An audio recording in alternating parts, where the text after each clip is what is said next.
আসসালামু আলাইকুম সুপ্রিয় শিক্ষার্থীরা, তোমরা সবাই কেমন আছো? আশা করি তোমরা সবাই ভালো আছো।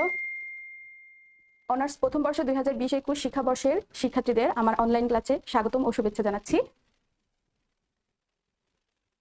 আজ আমি তোমাদের পড়াচ্ছিলাম হচ্ছে তাপ ও তাপগতিবিদ্যা বইয়ের পঞ্চম অধ্যায় থেকে শুরু করেছিলাম। পঞ্চম অধ্যায়ের শিরোনাম ছিল তাপ ও তাপগতিবিদ্যার দ্বিতীয় সূত্র ও এন্ট্রপি। গত ক্লাসে আমার প্রথম ক্লাস ছিল, আমার পরিচয় তোমরা সবাই জানো, আমি মোসাম্মদ জান্নাতুল ফেরদৌস, প্রভাষক পদার্থবিজ্ঞান। আচ্ছা, গত ক্লাসে যে আমার প্রথম ক্লাসে আমি শুরু করেছিলাম তোমাদের এন্ট্রপি। আসলে আমাদের তাপগতিবিদ্যার দ্বিতীয় সূত্র পড়ার আগে আমাদেরকে আগে বুঝতে হবে এন্ট্রপি বিষয়টা কি, এবং গত ক্লাসে আমরা কিছু আলোচনা করেছিলাম, আশা করি তোমরা সবাই বুঝতে পেরেছো। এবং আমরা এন্ট্রপির পরিবর্তন শুরু করেছিলাম কিন্তু শেষ করতে পারি নাই। আজ সেটা আমরা শেষ করব। এখন দেখো, আমি বোর্ডে একটা ম্যাথ লিখেছি যে -10°C 5 কিলোগ্রাম বরফকে 60°C পানিতে রূপান্তর করতে প্রয়োজনীয় এন্ট্রপির পরিবর্তন কত। এখানে দেখো, -10°C বরফকে 60°C পানিতে রূপান্তর করতে হবে। এটা তো আর সরাসরি রূপান্তর করতে পারবো না, এটাকে রূপান্তর করতে আমাদেরকে 3টা ধাপে রূপান্তর করতে হবে। আগে দেখো, এই ধরনের ম্যাথটা আমরা এইভাবেই যে কয়টা ধাপে রূপান্তরিত হবে সেটা আগে আমরা বের করে নিব। দেখো, এখানে আমি আগে -10°C বরফকে 10°C আইসে রূপান্তরিত করব। পরের ধাপে হবে 0°C তাপমাত্রার আইসকে আমি 0°C ওয়াটারে পরিণত করব, এবং তারপরের ধাপে হবে 0°C ওয়াটারকে 60°C ওয়াটারে পরিণত করব। তাহলে আমাকে বলছে কি প্রয়োজনীয় এন্ট্রপির পরিবর্তন। ফাইনালি আমরা যখন পেয়ে যাব তখন আমরা এই DS1 এবং DS2 এবং DS3 আমরা টোটাল করলে আসলে আমরা এটার জন্য যে এন্ট্রপির পরিবর্তন, মোট এন্ট্রপির পরিবর্তনটা আমরা পেয়ে যাব। এখন দেখো প্রথম ধাপে কি ঘটে, এটা এখানে যদি আমরা লিখে দিই, এটা হচ্ছে প্রথম ধাপ। -10°C আইসকে 0°C আইসে পরিণত করতে হবে। এবং এখানে কি হচ্ছে দেখো তো, আইস এবং আইসি আছে, তার মানে কি এখানে আসলে তাপমাত্রা চেঞ্জ হয়েছে, অবস্থা কিন্তু ঠিকই আছে। তাহলে আমরা গত ক্লাসে পড়েছিলাম, দেখো যে তাপমাত্রা পরিবর্তনের জন্য DS হচ্ছে mLF ডিভাইডেড বাই T আইস, অথবা DS = mLV T স্টিম। এখানে দেখো উপরে এলএফটা হচ্ছে আসলে যখন আমি, এটা হচ্ছে গলনের আপেক্ষিক সুপ্ততাপ, আর এলভিতে বোঝাচ্ছে আসলে স্ফুটনের আপেক্ষিক সুপ্ততাপ। আর এখানে টি আইস হচ্ছে যখন আমি সলিড থেকে লিকুইডে যাব তখন আমি এখানে দেবো টি আইস, আর যখন টি স্টিম হবে তখন সেই ক্ষেত্রে হবে লিকুইড থেকে ভ্যাপরে যখন যাব। তাহলে আমি এখানে কি করছি যে আইস থেকে আমি 0°C আইস রাখছি, তার মানে এখানে অবস্থার পরিবর্তন, এখানে হচ্ছে আসলে তাপমাত্রা পরিবর্তন। এখন তাপমাত্রা পরিবর্তনের জন্য আমাদের এই ইকুয়েশনটা লাগবে, তাই তো, যে তাপমাত্রা পরিবর্তনের জন্য এখানে চেঞ্জ হবে। এখানে দেখো, এটা হবে তাপমাত্রা পরিবর্তনের জন্য, আর এটা হচ্ছে অবস্থার পরিবর্তনের জন্য। তাহলে দেখো সূত্রটা আমি কি লিখেছি, DS1 = এখানে ছিল 3টা ধাপ, এই জন্য আমি এন্ট্রপির পরিবর্তনকে প্রকাশ করেছি DS1 দিয়ে। কি লিখেছি, MS ln TF divided by TI। এখানে দেখো ভরটা দেওয়া আছে কত, 5 কিলোগ্রাম, তো 5 কিলোগ্রাম লিখেছি। S হচ্ছে বরফের হচ্ছে আপেক্ষিক তাপ, সেটা হচ্ছে 2100 joule per kilogram per kelvin. এটা আমাদেরকে মনে রাখতে হবে, কারণ অনেক সময় তোমাদের ম্যাথে দেওয়া প্রবলেমে যে করতে দেয় সেটা এখানে থাকে না, তাহলে আমাদের এটা মনে রাখতে হবে ইউনিট সহ। TI মানে কি ইনিশিয়াল তাপমাত্রা কত, -10°C, সেই ক্ষেত্রে অবশ্যই এখানে সেলসিয়াস আছে, আমরা কেলভিনে বের করে নিব। এবং ফাইনালি আমি যাব 0°C তাপমাত্রা আইসে। দেখো TF হচ্ছে 0 + 273 কেলভিন। তাহলে এই মানগুলো বসিয়ে দিলে আমি হচ্ছে DS1 পেয়ে যাব। তারপর দেখো 0°C আইসকে 0°C তাপমাত্রা ওয়াটার, মানে কি আইস পানিতে পরিণত হয়ে গেল, তার মানে কি টোটাল বরফটা গলে পানি হয়ে গেল। তাহলে এক্ষেত্রে কি হলো, অবস্থার পরিবর্তন হলো। অবস্থার পরিবর্তনের জন্য আমরা কোনটা নিব, যেহেতু এটা বরফ থেকে পানি, তাহলে এই উপরের ইকুয়েশনটা সেটা আমি লিখেছি। দেখো DS2 = mLF T আইস, কখন হবে TI, যখন সলিড থেকে লিকুইডে যাবে। এবং এটা হচ্ছে গলনের আপেক্ষিক সুপ্ততাপ, তোমরা এটা মনে রাখবা 3.33 × 10⁵ জুল পার কিলোগ্রাম। ইউনিটটা কিন্তু আলাদা, ঠিক আছে, ইউনিটগুলো মনে রাখবা। এবং দেখো TI পানির জন্য TI হচ্ছে 273 কেলভিন। তাহলে এই মানগুলো যখন আমি বসিয়ে দিব তখন আমরা DS2 পেয়ে যাব। এবং তৃতীয় ধাপে কি হচ্ছে, 0°C তাপমাত্রার ওয়াটার 60°C তাপমাত্রার ওয়াটারে পরিণত হয়েছে, তার মানে কি এখানে অবস্থার পরিবর্তন হয়েছে কি তাপমাত্রার পরিবর্তন। ঠিক আগের মতোই তাপমাত্রা পরিবর্তনের জন্য আমাদের যে ইকুয়েশন, সেই ইকুয়েশনটা আমরা বসিয়েছি। এখানে দেখো, এখানে এসটা কি আসলে, এটা হচ্ছে পানির আপেক্ষিক তাপ, সেটা হচ্ছে 4200 joule per kilogram per kelvin. আর আগেরটা কি ছিল, আগেরটা ছিল বরফের আপেক্ষিক তাপ। এগুলো মনে রাখবা তোমরা, ঠিক আছে। তারপর আমরা এটা যদি বসিয়ে দিই DS3 পেয়ে যাব। তাহলে টোটাল এন্ট্রপির পরিবর্তনটা আমরা কিভাবে লিখতে পারি, DS = DS1 + DS2 + DS3। যখন আমরা টোটালটা যোগ করে দিব মানগুলো বের করে, তখন আসলে আমরা এন্ট্রপির পরিবর্তনটা জানতে পারবো। তোমরা ক্যালকুলেশন করবা। তাহলে ইউনিটটা কি হবে, গত ক্লাসে আমরা পড়েছিলাম জুল পার কেলভিন এন্ট্রপির যে সূত্র, তাই তো।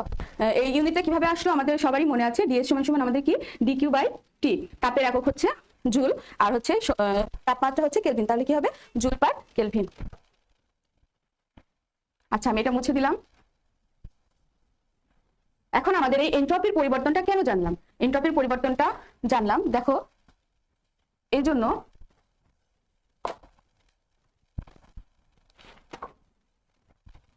আমরা এখন দেখব কোনো স্বতঃস্ফূর্ত ঘটনার জন্য এন্ট্রপির পরিবর্তন। কোনো স্বতঃস্ফূর্ত ঘটনার জন্য এন্ট্রপির পরিবর্তন। ধরে নিলাম আমরা দুইটা বস্তু আছে ভিন্ন তাপমাত্রা, এটা হচ্ছে T1 তাপমাত্রায় আর এটা হচ্ছে T2। দুটো ভিন্ন তাপমাত্রায় দুটি বস্তু রাখা আছে। এখানে আমরা ধরে নিলাম এটা হচ্ছে T1 গ্রেটার দেন T2। তার মানে কি আমরা কি বলতে পারি যে T1 হচ্ছে এখানে যে T1 তাপমাত্রায় যে বস্তুটা রাখা আছে সেটাকে আমরা ধরে নিই উত্তপ্ত, আর এটা হচ্ছে শীতল, তাই তো? তাহলে দেখো এখানে এই যে বললাম কি দুটি ভিন্ন তাপমাত্রা দুটি বস্তু রাখা আছে, প্রথমটা হচ্ছে তাপমাত্রা T1 এবং দ্বিতীয়টা তাপমাত্রা হচ্ছে T2, এবং এখানে আমরা বলে দিলাম কি T1 হচ্ছে T2 এর থেকে T1 হচ্ছে আসলে বড়। তাহলে বড় হলে কি হবে, এটা উত্তপ্ত বস্তু আর এটা হচ্ছে শীতল বস্তু। এখন দুটা বস্তুকে যদি তোমরা সংস্পর্শে নিয়ে আসো তাহলে কি হবে, তাপীয় সংস্পর্শে আনলে উত্তপ্ত বস্তু কি করবে, উত্তপ্ত বস্তু থেকে শীতলতম বস্তুতে কি হবে, তাপ গমন করবে। এই ঘটনাটা ঘটানোর জন্য আমাদের কিছু প্রয়োগ করা হয়নি, আসলে এটা অটোমেটিক্যালি তোমার যে এই উত্তপ্ত বস্তু উত্তপ্ত হওয়ার কারণে সে কি করবে, তার যে অতিরিক্ত তাপটা কি করবে, সে তার চেয়ে যে নিম্ন তাপমাত্রা বস্তু আছে তার দিকে তাপ ছেড়ে দিবে। তাহলে এদের ভিতরে যে আদান প্রদান হচ্ছে সেটা কি, ধরে নিলাম এখানে যে তাপ আদান প্রদান কৃত তাপটা ধরে নিলাম হচ্ছে আমরা কিউ, তাই তো? তাহলে এখান থেকে কি হচ্ছে, উত্তপ্ত বস্তু থেকে শীতলতম বস্তুর দিকে তাপ গমন করছে। এই উত্তপ্ত বস্তুটা কি করছে, কিউ পরিমাণ তাপ ছেড়ে দিচ্ছে, আর এই শীতলতম বস্তু কি করছে, কিউ পরিমাণ তাপ গ্রহণ করছে, তাই তো? তাহলে এখন দেখো যদি আমরা এখানে কি দুইটা বস্তুর ক্ষেত্রে যদি আমরা এন্ট্রপির পরিবর্তনটা বের করি তাহলে প্রথম ধাপে কি ঘটে দেখো, প্রথম ধাপ ধরো প্রথমটার জন্য এখানে কি ঘটে দেখো, এন্ট্রপির পরিবর্তন DS1 সেটা কি ঘটে, আমরা সূত্রে জানি যে এখানে কি dQ ডিভাইডেড বাই TT, এটা কি আসলে এন্ট্রপির যে সংজ্ঞাটা আমরা শিখেছিলাম। তাহলে এখানে এন্ট্রপির পরিবর্তনটা কি হচ্ছে, dQ বোঝাতে হচ্ছে এন্ট্রপির তাপের পরিবর্তন। তাহলে তাপের পরিবর্তন কি হচ্ছে, প্রথমটার ক্ষেত্রে কিউ পরিমাণ তাপ ছেড়ে দিচ্ছে মানে কি তার তাপ হচ্ছে কমে যাচ্ছে, তাই তো? তাহলে এখানে অবশ্যই কি হবে, মাইনাস হবে, মাইনাস কি পরিমাণ তাপ ছেড়ে দিচ্ছে, কিউ পরিমাণ তাপ, এবং কত ডিগ্রি সে তাপমাত্রায় ছিল, T1 তাপমাত্রায়, তাই তো? তাহলে এটা হলো আসলে প্রথম ধাপ। আর দ্বিতীয় ধাপে কি হচ্ছে, দ্বিতীয় ধাপে আমরা কি দেখলাম যে আবার সূত্রটা লিখে ফেলো। দ্বিতীয় ধাপে হচ্ছে কি, সে এই শীতল বস্তুটা কি পরিমাণ তাপ গ্রহণ করছে, যদি গ্রহণ করে তাহলে কি তার তাপ বাড়ছে, তাই তো? তাহলে কি হবে কি প্লাস কিউ, কত তাপমাত্রায় সে আছে, T2 তাপমাত্রায়। ওকে, এখন আমরা এন্ট্রপির পরিবর্তনটা বের করো। এখন আমরা এটা মুছে দিলাম।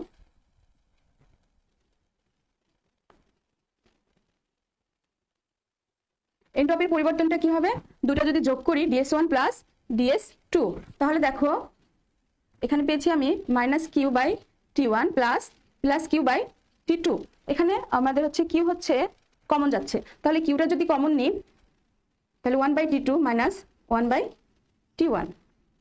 এখন দেখো এখানে এটার ক্ষেত্রে দেখো একটা যে আমি ধরেছিলাম কি T1টা হচ্ছে বড় T2 থেকে, তাই তো?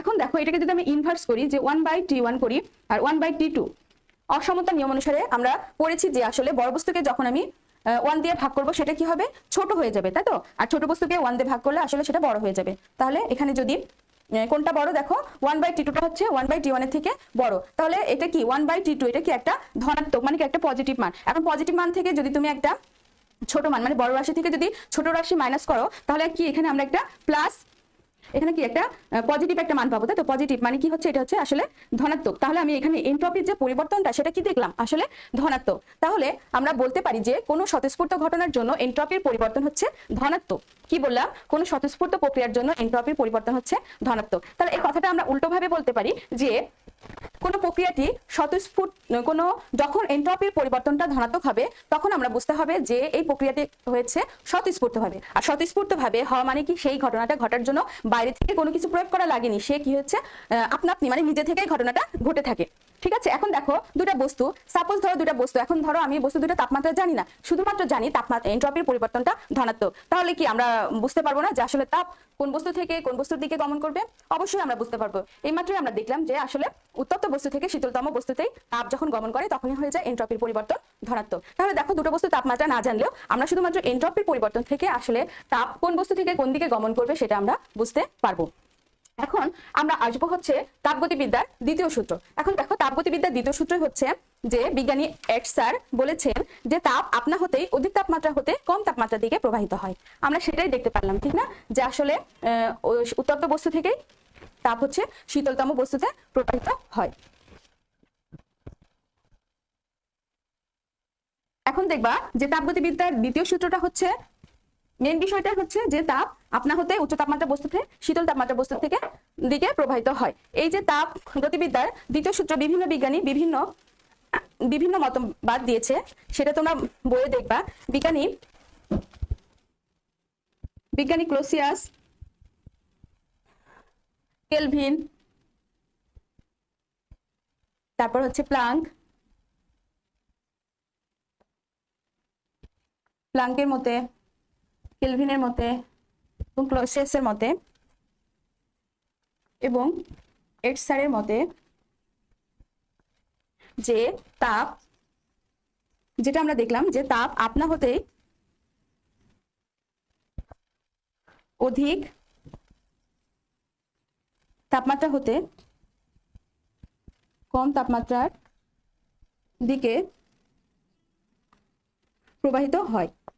তোমরা দেখবা বইয়ে আছে ক্লোসিয়াসের মধ্যে তাপগতিবিদ্যার দ্বিতীয় সূত্রটা কি এবং কেলভিনের মধ্যে কি এবং প্লাঙ্কের মধ্যে তোমরা দেখবা। আর এটসারের মধ্যে যেটা, সেটা আমি লিখিয়ে দিলাম, যে যেটা আমরা দেখলাম যে তাপ আপনা হতেই অধিক তাপমাত্রা হতে কম তাপমাত্রার দিকে প্রবাহিত হয়। মেন বিষয়টা হচ্ছে এটাই যে আসলে তাপ হবে কি উচ্চ তাপমাত্রা বস্তু থেকে নিম্ন তাপমাত্রা বস্তু দিকে প্রবাহিত হবে। আচ্ছা, এবং দেখো আমাদের যে আলোক শক্তি, তাপ শক্তি এবং হচ্ছে যে যান্ত্রিক শক্তিকে সহজে আমরা অন্য শক্তিতে রূপান্তরিত করতে পারি, কিন্তু তাপ শক্তিকে আসলে আমরা সহজে অন্য শক্তিতে রূপান্তরিত করতে পারি না। তাহলে কি তাপ শক্তিকে কাজে রূপান্তরিত সহজে করা যায় না। তাপ শক্তিকে আসলে রূপান্তরের জন্য আমাদের কি যন্ত্রের প্রয়োজন হয়। এখন এই যন্ত্রটাই আসলে তাপ ইঞ্জিন নামে পরিচিত। ঠিক আছে, বললাম কি আমরা আসলে তাপ শক্তিকে অন্য সহজে আমরা কাজে রূপান্তরিত করতে পারি না। এটার জন্য আমাদের দরকার হচ্ছে কি একটা যন্ত্রের, যে যন্ত্রকে বলা হয় আসলে তাপ ইঞ্জিন। তাহলে পরের ক্লাসে আমরা পড়বো হচ্ছে তাপ ইঞ্জিন।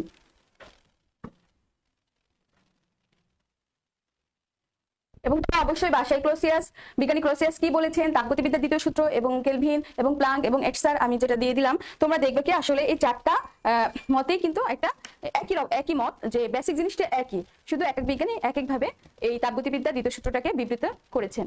আচ্ছা, এখন তোমরা আর পরের ক্লাসে আমরা পড়বো হচ্ছে তাপ। ঠিক আছে, আশা করি তোমরা সবাই আজকের ক্লাসটা দেখেছো এবং বুঝতে পেরেছো। না বুঝতে পারলে তোমরা অবশ্যই কমেন্টস বক্সে কমেন্ট করবা। আর আমি যে ম্যাথটা তোমাদেরকে দেখালাম, এই ম্যাথটা একটু বাসায় বসে করার ট্রাই করবা এবং এই ধরনের যে ম্যাথগুলো তোমাদের পরীক্ষা আসে সেগুলো একটু করার প্র্যাকটিস করো, দেখবা। আর কোনো অসুবিধা হলে অবশ্যই কমেন্টস বক্সে তোমরা কমেন্ট করবা। আচ্ছা, আজ এ পর্যন্তই। তোমরা সবাই ভালো থেকো, সুস্থ থেকো। আল্লাহ হাফেজ।